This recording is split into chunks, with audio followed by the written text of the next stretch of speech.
Bienvenidos a la Tucumana de mañana, aquí estamos. Estamos con mucho ánimo, es viernes, no nos vamos de vacaciones todavía, pero se va de vacaciones Franco. Sí. Pero estamos felices porque él se va de vacaciones a disfrutar, ¿verdad? Y cuando el gato sale de la casa, los ratones están de fiesta.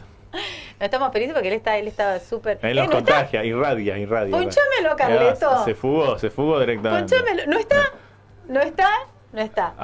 Bueno, aquí estamos. Yo quiero darle la bienvenida a él. Es muy lindo tenerlo, la verdad, contar con el mejor asesor financiero. Yo debo decir que seguí muchos de sus consejos. Y ¿sí? Te va cambiando la vida, te va cambiando la mentalidad, van cambiando muchas cuestiones. Tenés que tener un asesor financiero y le tenés que hacer caso. Por eso lo vamos a presentar al mejor, al señor Julián Bernat. ¿Cómo estamos, Juli? Mental, ya está. Sí. Porque hay gente que está volviendo de las vacaciones y están súper renovados. Sí, bueno, ahora yo tengo un profesor que me dice, bueno, se terminó el descanso, empieza la pretemporada. Descansó usted, yo no descansé nada, ¿me entendés? Hay gente que tiene ese chip de que en febrero se reactiva todo, porque ya están en las vacaciones. Bueno, yo siempre, desde que tengo uso de razón, tomo vacaciones en febrero, precisamente por eso. Tomá. Claro. Cuando y vos decís, tengo que aguantar hasta febrero, ¿no? ¿No? Pero es una decisión de decir, bueno, pero en definitiva, cuando ya todos están de nuevo, yo me voy de vacaciones. Claro, exactamente. Sí. Es una estrategia. Estoy en la misma. Vos estás en la misma. Se pasa el desierto pero de enero. Pero pasas mucho tiempo de vacaciones, ¿no? Está loco. No, se pasa el desierto de enero y en febrero estamos de fiesta. Claro, son chicos carnavaleros. Un calor en febrero. Sí, bueno, bien. Con playa está perfecto. Claro, no hay problema. Pero no, el calor. Bueno, pero acá tenemos alternativas. Total. Bueno, mi querido Julián Bernat, es una realidad esto, ¿no? De organizar la vida desde el punto de vista de las finanzas. Pero uno no lo puede hacer por videos de TikTok, ¿no? Hay que tener una persona especializada para hacerlo. Por eso mi compañero tiene preguntas para vos. Sí, porque una de las formas de organizarse a veces es quizás tomando deuda, planificando el pago de esa deuda y demás, pero a veces eso se descontrola y hoy tenemos en Argentina no sé si un récord, pero al menos índices crecientes de morosidad de las familias y de endeudamiento. Totalmente. ¿A qué se debe eso? Bueno, al me lo merezco y se te va la mano con el me lo merezco. Estaba un poco memorioso y recordaba las primeras veces que vine. Sí. Y me hizo acordar eso, León.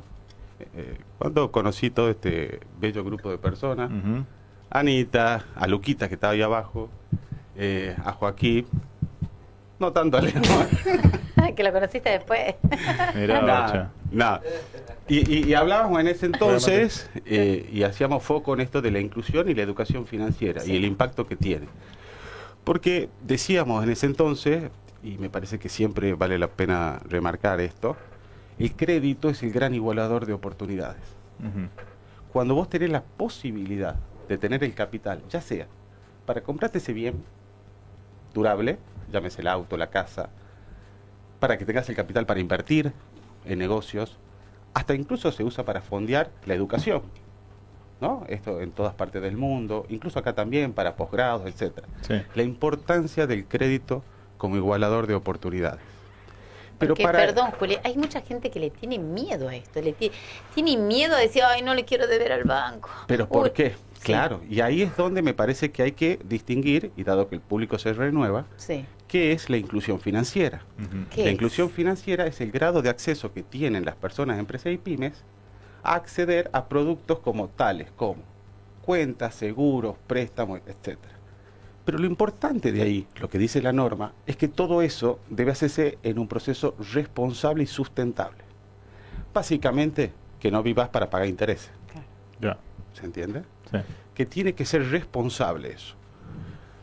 Entonces, perdón, ahí me parece que es clave entender que aquellos que tienen el monopolio del dinero, que básicamente, como decíamos, son dos: el Estado a través de la emisión y los bancos a través de la multiplicación del dinero. Eso es clave que lo hagan de manera sustentable. En Argentina, la evolución de eso ha sido desfavorable por diversas razones. Después también vale la pena remarcar qué es la educación financiera. El grado de conocimiento que vos tenés acerca del dinero para tomar decisiones con criterio y alineando todo eso, todos los conceptos que tiene que ver con la inversión, el ahorro, las tasas, los riesgos, etcétera, es muy importante. Ambas juntas, cuando vos estás incluido y educado financieramente, para darle una idea, solamente menos de un 5% de la población de la Argentina están incluidos y educados financieramente. ¿Cuánto? 5%, menos del 5%. Hay mucha gente incluida, pero no educada. Hay mucha gente que no está incluida y no está educada, que sería la peor de las situaciones. Sí. A ver, y cuando hablamos de educación financiera, ¿cuáles son los... A ver, la gente que nos está escuchando, está mirando, bueno, a ver, ahora dice, no, yo tengo educación financiera. Bueno, a ver, ¿qué es tener? ¿Qué es lo que debes saber puntualmente? Capaz después te falta profundizar, aprender un poco más, pero principalmente, ¿cuáles son los puntos principales? Bueno, lo que pasa es que el crédito no ha evolucionado y los productos no han evolucionado porque siempre tenemos en Argentina recurrentemente problemas, siempre. Hoy la situación actual es que vos tenés, por diversas razones y variables, elevadas tasas y récord de morosidad. Sí. Récord de morosidad, estamos hablando de un 6% del sector privado, aproximadamente, pero cuando lo desglosa y ve la familia es un 10%. Eso es mucho. Si uno tomaría referencia en valores de crisis, eso es un montón. Cuando vos decís el 6% incluye empresas y familias. Claro, el promedio vendría a ser el promedio, claro. Ajá. Exactamente. Bien. Pero solamente del sector, del subsegmento sería de familias, es el 10%. El 10%. Claro. El 10%. Lógicamente eso impacta directamente en las pymes en dos situaciones que son clave. Una tiene que ver con los gastos financieros. Cuando hablamos de las tasas, los incrementos, la morosidad, pues sí, vamos a bajar la tierra, las pymes, ¿cómo nos afecta? Vamos a los negocios. Sí. Si vos de repente te bajan tus 20 y vos querés ofrecer 3 y 6 cuotas sin interés, ¿cuánto es el costo de eso? Para darle una idea. El costo promedio de eso, es decir, que vos ofrezcas 3 y 6 cuotas en un mix, es el 15% del nivel de ventas. 15% del nivel de ventas. Para ponerlo más en contexto, si vos lo que vendés tiene un margen bruto de un 50%, es decir, el ingreso, pero los costos de producción o comercialización directa es un 50%, y todo eso después paga los costos fijos, el 30% de todos esos costos va a parar a los gastos financieros. Bien. Entonces imagínate que es sumamente relevante los gastos financieros en la estructura de gastos de una pyme, de una empresa. Ese si quisieras ofrecer cuota. De repente querés sacar préstamos para fondear el capital de trabajo. Esto pasa mucho en empresas de mayor envergadura. Las tasas, cuando se te van por las nubes, el gasto financiero es sumamente significativo. Sí. Y además de esto, este proceso de morosidad también impactó, que lo hablábamos la semana pasada, en la planificación de las pymes. ¿Por qué? Porque vos tenías préstamos, los bancos tienen préstamos preaprobados. Es decir, los préstamos que vos ves, que a un clic lo podés sacar. Bueno, todo eso se cortó. Entonces de repente quizás tenés una pyme estacional que tendrías que hacer grandes compras y vos tenías incluido esto de incorporado de que ibas a tomar ciertos préstamos para fondear el capital de trabajo, no lo podés hacer. El tema, vos decías en un momento, cuando venías acá, este es el momento de tomar crédito, este es el momento, esto es cíclico, siempre Julián nos dice, cuando hablamos de economía en Argentina, por lo menos desde nuestro país, es todo cíclico, sabemos que hoy está así, después va a pasar esto, después es como de manual. Y vos nos decías en un momento, es ahora para tomar deuda, ahora, ¿cuál es el panorama? El panorama en realidad se revirtió. ¿Se acuerdan que en este primer momento habíamos hablado de que existen dos grandes sectores, el sector financiero y el sector real de la economía? Finalmente, hoy lo que está pasando es que el sector real de la economía le está pasando factura al sector financiero. El sector financiero viene con grandes ganancias. Ahora, el sector real de la economía, cuando baja la economía, la gente no puede pagar. Entonces entra en la morosidad. Claro. Entonces le empieza a pasar facturas al sector financiero. Y el sector financiero, en parte alineado con el Estado. Porque son los dos que tienen la monopolización del dinero. Sí. Entonces, el sector real está pasando factura. ¿Cómo sabes? Cuando en los bancos le va a pasar la morosidad, de repente en el Estado ya el sector real le pasa facturas. ¿Cuáles son? de repente la recaudación empieza a caer en términos reales los últimos 3 meses, el déficit de cuenta corriente es sumamente elevado por el atraso cambiario, le empieza a pasar mucha factura. Y ahí es donde se tiene que recalcular de nuevo las políticas, donde el Estado tiene que tener un mix no tanto volcado al sector financiero, sino a la economía real, al sector real, que es lo que está sufriendo. Ahora, en las pymes, todo este movimiento de las altas tasas por manejo del dinero, la ineficiencia del manejo del dinero, lo que sí es importante, y ahí siempre, y revalorizo un poco la profesión, contador que soy, para que todos esos gastos financieros, a raíz de todo esto, tenga el menor impacto posible, hay una planificación impositiva, fiscal, financiera, que vale la pena involucrarse con el contador para precisamente hacer que tenga el menor impacto posible en el esquema de resultados los gastos, porque toda esta parte financiera tiene su... los gastos son deducibles de impuestos, etcétera, etcétera. Hay varias cosas para ver ahí para que tenga el menor impacto posible. Hay un menú de posibilidades para solucionar esos problemas. Claro. Se complica. Ayer iba a comprar algo, estaba comprando algo y me decía, bueno, porque también existe esto, si lo querés financiar en 6 cuotas, un 25% más. ¿Se entiende? Sí. Entonces, imagínate que no podemos vender al precio actual. Claro. Tengo que... Si eso fuese mucho menor, quizás podría traccionar un poco las ventas. Por eso ves que en otros sectores, donde hay créditos más blandos para la adquisición, obviamente tracciona mucho más. Sí. Pero en el comercio, en las empresas que tienen que fundar capital de trabajo, etcétera, este movimiento de el dinero impacta directamente en los resultados. Sin entrar en cuestiones técnicas, ¿no? Pero a grandes rasgos, en tu experiencia, ¿cuáles son los pasos básicos a seguir de una pyme para salir de una crisis de deuda? Aparte de reconocer que tenés una crisis de deuda, ¿no? Tengo varios clientes que están en esa situación. Primero, primero perfilar la deuda, lo que hace cualquier estado, cualquier empresa y familia. Vos para pagar una deuda, básicamente, para bajar el nivel de deuda, deberías tener utilidad. Es decir, entre las ventas y los costos tenés que ganar dinero. Sí. Y ese dinero, volcarlo. Ahora, si no tenés el dinero para cancelarlo, ¿qué es lo que hace? Se retoma deuda. Sí. Y cuando se retoma deuda, lo ideal es perfilar la deuda con mayor plazo, que es lo que hacen básicamente todos. Sí, lo que pasó ahora el 9 de enero, que se tomó una deuda de 3.000 para pagar una... Pero ¿cuál era el problema? No, yo tenía clientes que estaban reperfilando las deudas, es decir, extendiendo. Si vos tenías, por ejemplo, deudas que tenías obligaciones a 12 meses, pasarla a 36 meses, para que te dé cierto respiro, porque tu utilidad operativa no da lugar a que vos los canceles.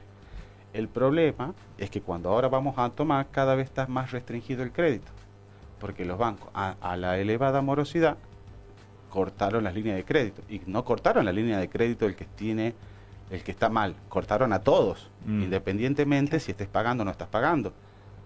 A mí me cortaron la línea de crédito y yo pago correctamente, pero me lo cortaron igual, ¿se entiende? Sí. Entonces, repirfelar la deuda que tiene que ver con el corto plazo a largo plazo, si es que tu utilidad no te da para pagarla. Ese es, de manual, lo primero que hay que hacer. ¿Y por qué se decide cortar los créditos a todos? ¿Por qué? Porque cuando vos estás complicado, y es lo que le está pasando a la familia, de hecho, incluso creo que ha entrado al Congreso se está preparando, un proyecto para... Exacto. Sí. ¿Qué pasa cuando vos estás complicado? Tomás más deuda. Sí. Y más deuda.